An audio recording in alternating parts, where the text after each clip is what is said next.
नमस्कार मित्रों, अनंत कथा सागर चैनल में मैं डॉक्टर आदित्य पाराशरी आपका फिर स्वागत करता हूं। महाभारत कथाओं की श्रृंखला को आगे बढ़ाते हुए उद्योग पर्व की कथाएं चल रही हैं और आज की कथा में भीष्म ने शिखंडी और पांडवों का वध करने से सबके सामने मना कर दिया।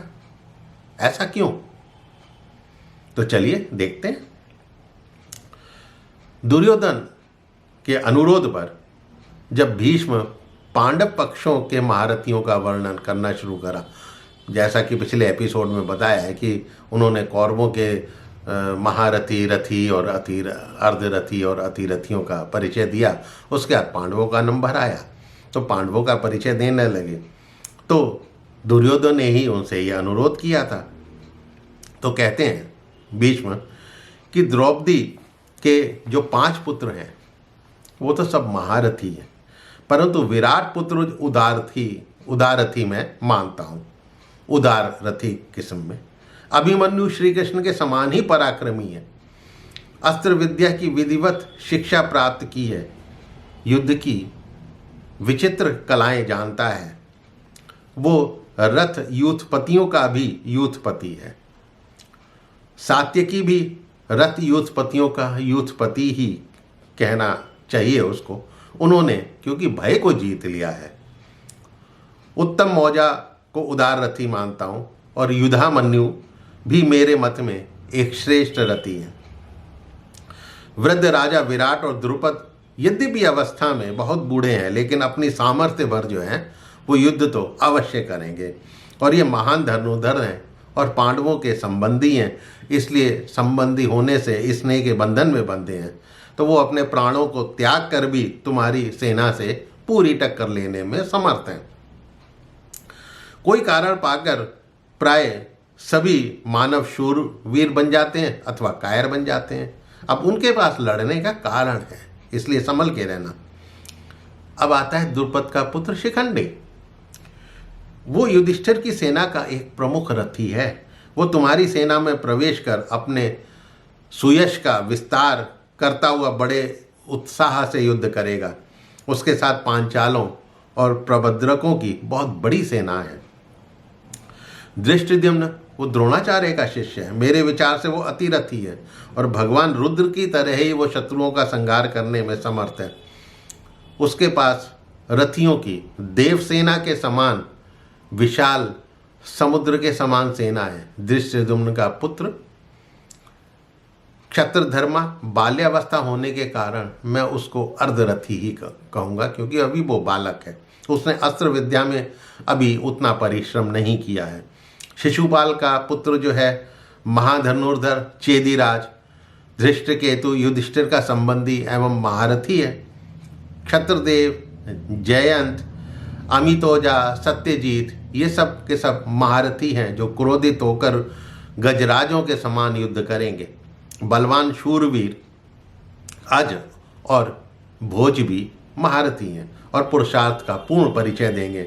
सुकुमार, काशिक, नील, सूर्यदत्त, शंख, मदिराश्व उदारथी की श्रेणी में है, लेकिन अस्त्रों का पूरा ज्ञान है उनको।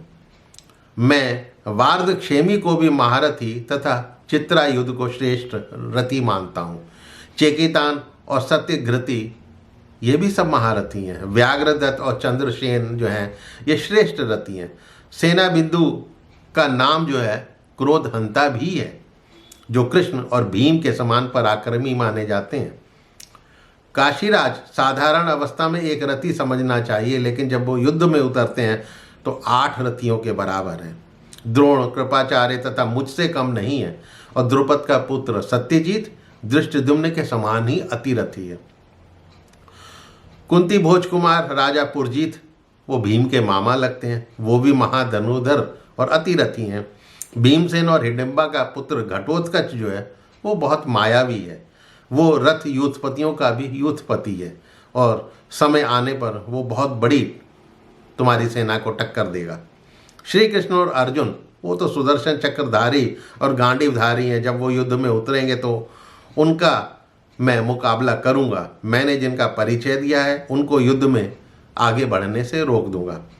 परंतु शिखंडी को धनुष पर बाण चढ़ाए युद्ध में यदि मैं अपने सामने पाऊंगा तो मैं उसका देखकर भी मारूंगा नहीं। मैं कभी भी किसी स्त्री को अथवा जो पहले स्त्री रहा हो उस पुरुष को मैं नहीं मार सकता, ये मेरी प्रतिज्ञा है।